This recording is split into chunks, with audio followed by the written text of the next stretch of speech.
Cerita diawali dengan memperlihatkan seorang pembunuh bayaran wanita bernama Nana ya dengan santainya menghabisi seseorang yang diketahui merupakan seorang supir pribadi dari anak ilmuwan paling terkenal di Cina. 老爷，少爷的司机死了，现场发现了一张凶手留下的照片。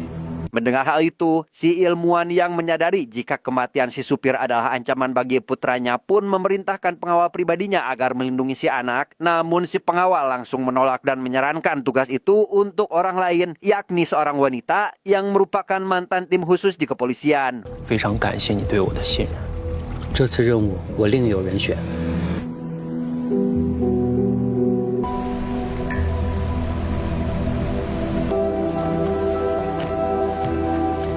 Dan inilah wanita yang dimaksud. Setelah cukup lama pensiun dari kepolisian, ia yang diketahui bernama Xiao pun saat ini bekerja sebagai nelayan penangkap ikan, di mana sebagian dari hasil pendapatannya selalu disisihkan untuk seorang anak perempuan yang sempat menjadi korban penembakan saat dirinya masih menjadi perwira polisi.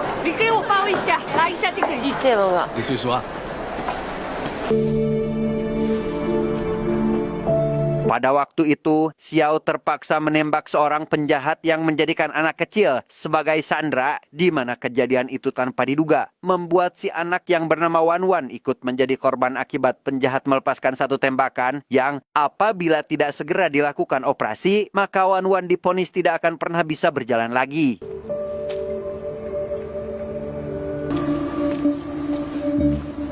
Setelah membeli makanan di pinggir jalan, Xiao yang hendak pulang ke kediamannya menyadari jika dirinya sedang diikuti oleh seseorang, ya dengan cepat berjalan memasuki sebuah gang sempit dan...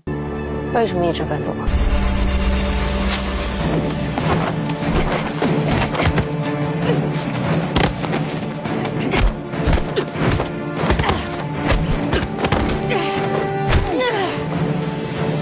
Pria tersebut bernama Gao sengaja menemui Xiao untuk menawarkan pekerjaan karena rupanya dia adalah pengawal si ilmuwan yang sebelumnya sempat merekomendasikan Xiao sebagai pengawal putranya. Xiao hanya perlu melakukan pengawasan selama 7 hari sampai si ilmuwan dan putranya melakukan kontrak kerjasama dengan sebuah perusahaan besar. 我来找你，是想委托你帮我保护一个重要客户。你找错人了。足够支付他的医疗费。 Keesokan harinya, Gao memberitahukan lebih rinci akan pekerjaan tersebut yang mana hasil dari pencapaian yang dilakukan oleh si ilmuwan bersama putranya telah mengundang pihak asing yang ingin mencuri hasil penelitiannya itu demi mendapatkan kekayaan.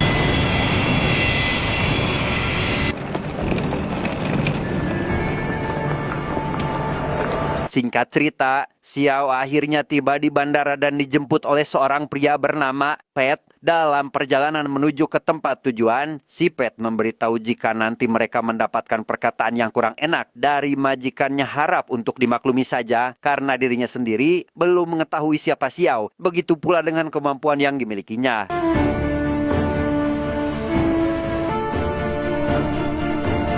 Ah, 周小姐，请稍等一下。 Dan inilah anak si ilmuwan yang bernama Lin. Sesuai perkataan Pet sebelumnya, dirinya menyepelekan bahkan menyarankan Xiao untuk mundurkan diri saja dengan alasan wanita tidak cocok menjadi seorang pengawal pribadi. Namun Xiao sama sekali tidak peduli karena membutuhkan uang demi membiayai pengobatan. 周小姐，我不需要女人保护。周小姐，不好意思。 Akibat hal itu, Xiao yang merasa tersinggung pun protes kepada Gao akibat tidak memberitahukan identitasnya terlebih dahulu kepada calon majikannya. Ia merasa tidak dihargai sekaligus dibutuhkan berada di tempat ini. Namun di tengah pembicaraan itu, Xiao menyadari adanya sebuah kejanggalan dengan para pelayan Lin sehingga...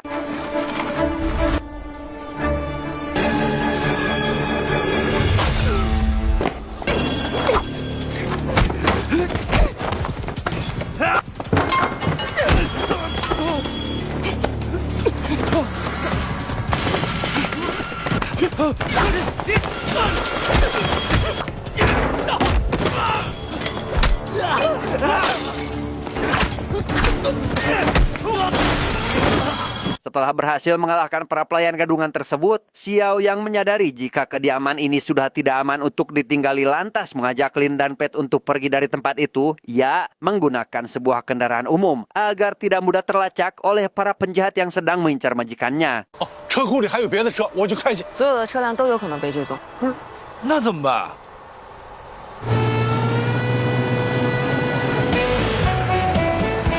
Malam harinya, Xiao memilih motel kecil untuk menginap di mana Pet yang juga ikut bersama mereka memberitahu jika dirinya baru saja menghubungi polisi demi meminta perlindungan. Namun beberapa jam menunggu, malah 2 orang berpakaian preman lah yang muncul dan masuk ke sebelah kamar majikannya. Karena merasa curiga, Xiao pun segera masuk dan menutup kamar majikannya dari dalam. Ia diam-diam mulai mendengarkan pembicaraan 2 orang barusan dengan menempelkan telinganya pada tembok. Tapi apa yang terjadi? 不是怎么了？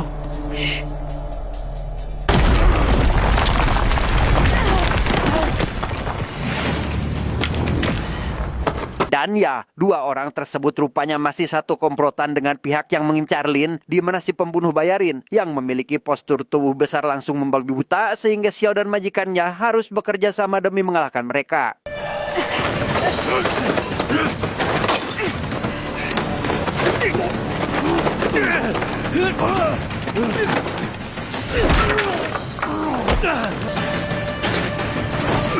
Melihat rekannya mulai kewalahan, si preman berambut pirang lantas segera turun tangan sehingga terjadilah pertarungan sengit di tempat itu. Xiao yang menyadari Lin dalam bahaya lantas menghampirinya untuk menghabisi si preman berbadan besar terlebih dahulu.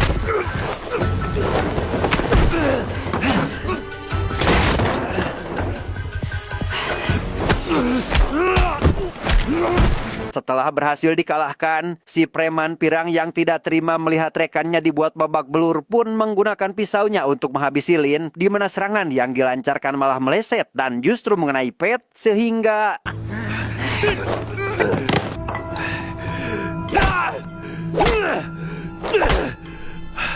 keesokan harinya, Lin memutuskan melaporkan terkait masalah yang dialaminya ke kantor polisi. Ia bermaksud meminta perlindungan karena masih kurang yakin dengan kemampuan Xiao. Hingga tak lama, datanglah seorang polisi telaten bernama Peter yang bersedia mengambil alih tugas sebagai pengawal pribadinya.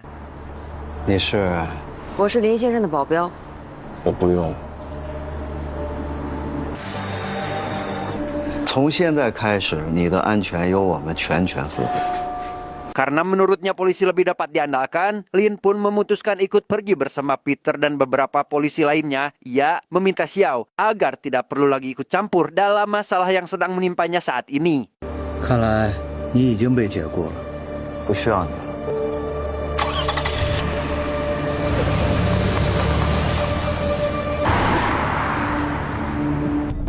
我们现在去哪儿？我一定会把你送到安全的地方。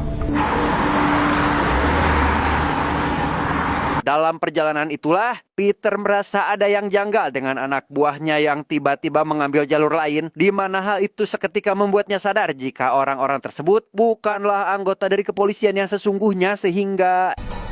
你们长官是谁？ 别废话。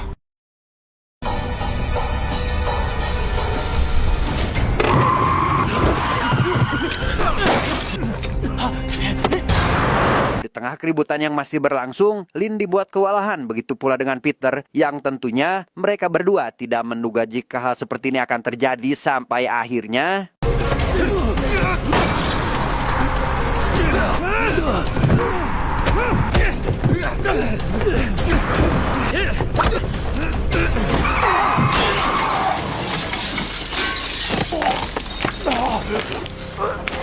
Setelah berhasil mengeluarkan Peter dari dalam mobil, para polisi gadungan itu pun segera membawa Lin jauh meninggalkan lokasi, di mana bos mereka yang bernama Suzuki langsung merasa senang dan segera mengirimkan foto Lin kepada ayahnya agar si ilmuwan mau memberikan apa yang diinginkannya.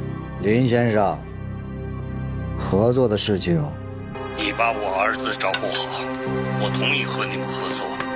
Sementara itu, Xiao yang sebelumnya ternyata telah menempelkan alat pelacak pada baju yang dikenakan Lin segera menyusul untuk memastikan keadaannya. Dalam perjalanan menuju ke lokasi, ia secara kebetulan bertemu dengan Peter. Melihat kondisinya yang berantakan, Xiao pun segera memacu kendaraannya demi menyelamatkan sang majikan.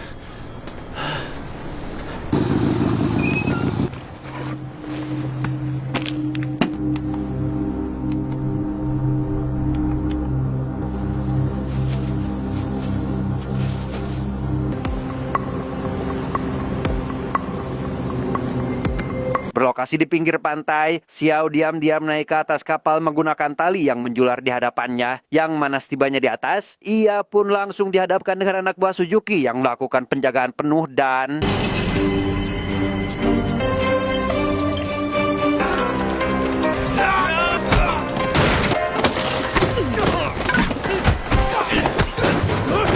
Di tengah keributan yang sedang berlangsung, Nana dengan santainya menikmati alunan musik meskipun menyadari jika saat ini ada penyusup di atas kapal karena menganggap jika dirinya akan mampu menangani Xiao seorang diri.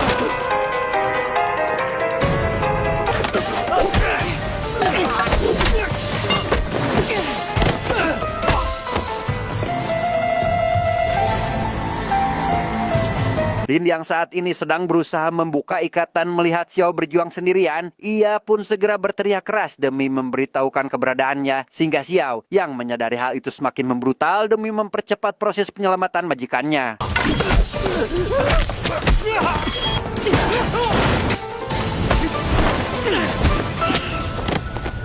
Selesai dengan para kroco, Xiao segera masuk untuk menjemput Lin. Bersamaan dengan itu, Nana akhirnya memutuskan turun tangan dengan membawa senjata api sehingga...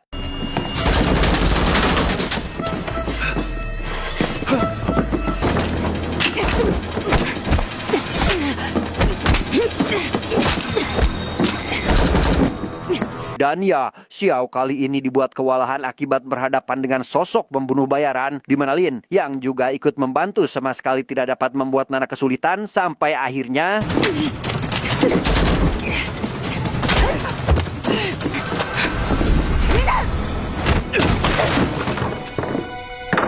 Beruntung di waktu yang sangat tepat, Peter tiba di sana dan langsung membawa mereka untuk pergi menjauhi lokasi. Namun dalam perjalanan tersebut, terjadilah sedikit perdebatan akibat Peter ingin mengamankan Lin ke kantor kepolisian, sementara Xiao tidak setuju karena menganggap jika pihak berwajib juga ada kaitannya dengan orang yang mengincar majikannya. 你现在的行为已经严重的权了，你听明白没有？放手！你够了！ Tak berselang lama, Peter mendapatkan panggilan telepon dari atasannya. Ia seketika emosi setelah sang majikan menanyakan tentang keberadaan Lin saat ini, sehingga dari sinilah Xiao sadar jika inspektur dari kepolisian sendirilah yang telah melakukan kerjasama dengan para penjahat tersebut. 林子豪是不是跟你在一起？是的，长官。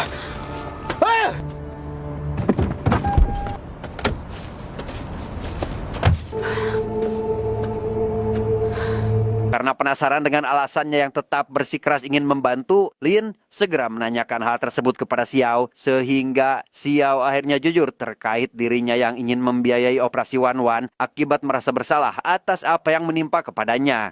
对于有些人来说，钱就是命。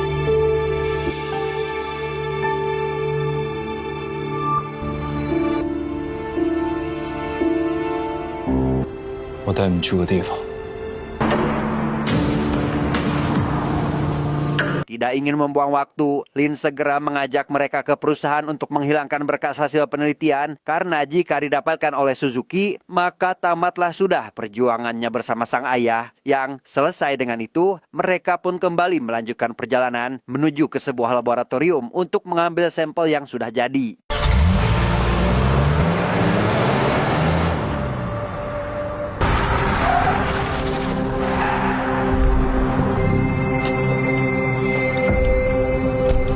Tak berselang lama, Nana bersama para anteknya juga tiba di perusahaan itu. Mereka tanpa belas kasihan langsung membabi buta menghabisi karyawan yang ada di sana. Bahkan para peneliti juga ikut jadi korban dalam pembantaian ini.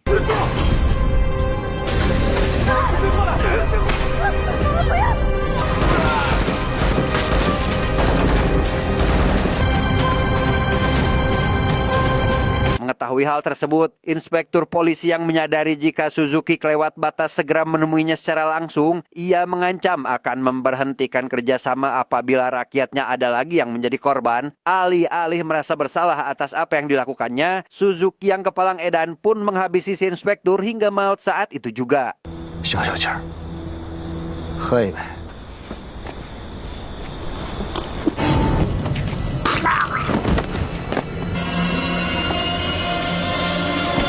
Sementara itu, Lin yang sudah tiba di lokasi berencana akan menyelesaikan sampel yang nantinya akan digunakan untuk melakukan kontrak kerjasama dengan perusahaan. Sementara Xiao dan Peter dipersilahkan istirahat selama berada di tempat ini, lebih tepatnya sebelum nanti terlacak oleh para penjahat yang mengincarnya.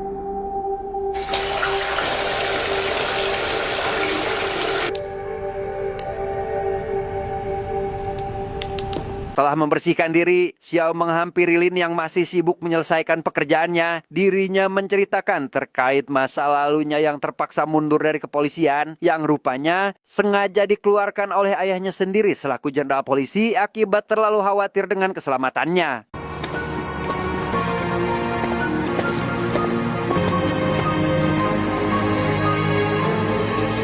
Di tengah pembicaraan, alarm tanda peringatan tiba-tiba berbunyi saat diperiksa melalui CCTV. Rupanya Nana bersama para rekannya juga tiba di tempat ini. Peter mengaku jika dirinya lah orang yang sudah membocorkan terkait keberadaannya akibat khawatir dengan istri dan kedua anaknya yang terancam akan dihabisi oleh Suzuki.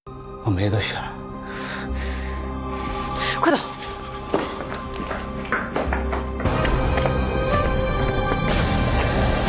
Mengetahui hal itu, Xiao segera membawa Lin pergi untuk diamankan. Namun, baru saja keluar rumah, keberadaan mereka lebih dulu disadari oleh anak buah Suzuki. Tidak ingin terus melarikan diri, ia pun segera meminta majikannya agar menyelesaikan sampel penelitian, sementara dirinya akan menghadapi orang-orang tersebut.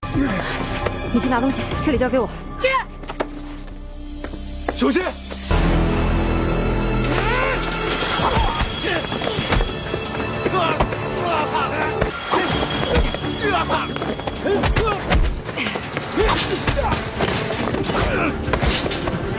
Meskipun dibuat kerepotan akibat jumlah anak buah Suzuki yang banyakan, Xiao tetap bisa dengan mudah menghabisi mereka semua. Sehingga selesai dengan itu, ia pun harus kembali berhadapan dengan Nana yang mencoba membidiknya dari kejauhan dan...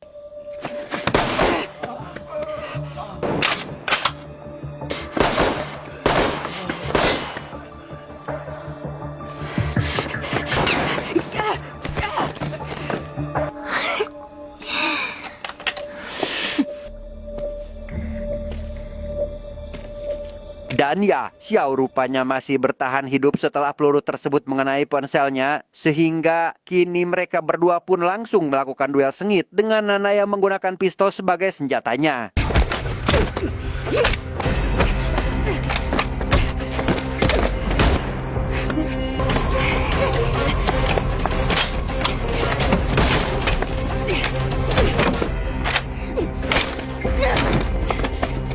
Setelah Xiao berhasil mengambil magazin dari pistol tersebut, Nana menggunakan teropong pistolnya sebagai senjata, di mana hal itu membuat pertarungan semakin seimbang sehingga Xiao jadi lebih serius menghadapinya.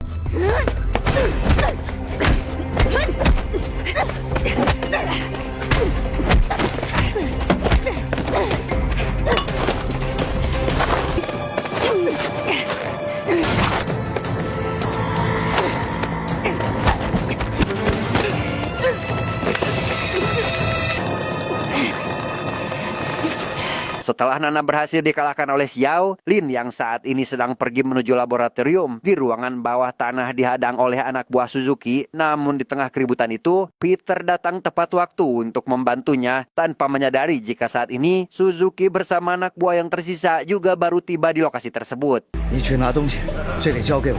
小心！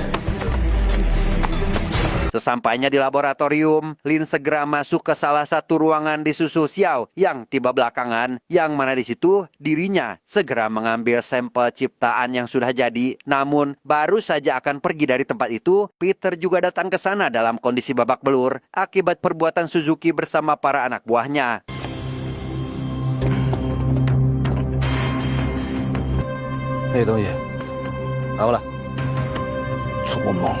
Demi mempertahankan sampel tersebut, Lin segera kembali ke ruangan sebelumnya, sementara Xiao akan berusaha menghentikan pergerakan anak buah Suzuki yang ingin mendapatkannya sehingga...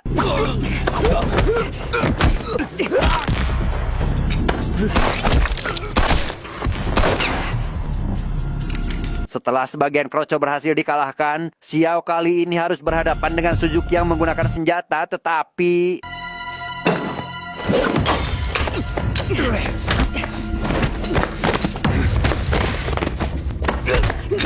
Lin yang sudah menyimpan sampelnya ke tempat aman mendapat masalah baru karena dua anak buah Suzuki juga ikut ke ruangan itu. Namun dengan kemampuan bela diri salah kadarnya, ia pun terus mencoba bertahan hingga berhasil mengalahkan mereka.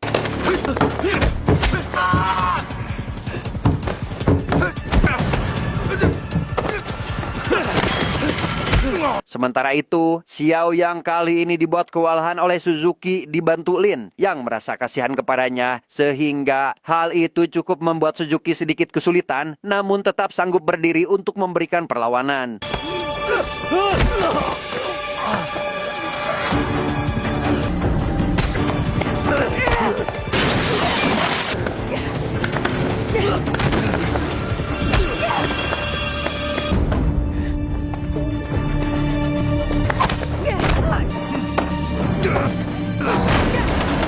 Dengan sisa tenaga yang dimilikinya, Peter yang juga tidak ingin berdiam diri pun kembali bangkit demi membantu, di mana usaha yang dilakukan olehnya membuat Xiao memiliki kesempatan untuk memberikan perlawanan sampai akhirnya...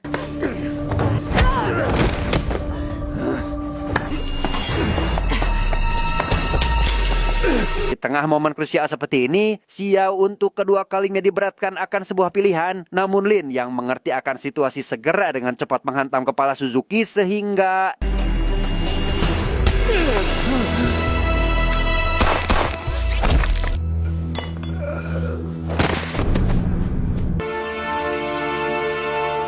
Singkat cerita, tibalah hari di mana Lin dan ayahnya melakukan kerjasama dengan perusahaan besar, dan di tengah acara yang masih berlangsung, Gao juga datang menghadiri acara tersebut. Yang karena Lin penasaran di mana Xiao saat ini, Gao pun menyarankan agar mereka pergi untuk menemuinya secara langsung. 我上海的专家，他最近怎么样？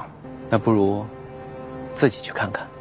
Beberapa hari kemudian, Xiao dengan penuh perasaan bahagia pergi ke rumah sakit untuk menjenguk Wan yang baru siuman, yang mana di sana dirinya dibuat terkejut tatkala menyadari jika majikannya ada di tempat itu, sehingga mereka berdua lekas pergi ke pantai demi merayakan keberhasilannya sekaligus Wan yang juga sukses dengan operasinya.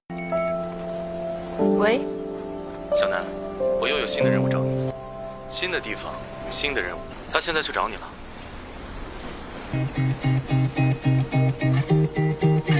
Tamat, ending yang sangat membagongkan.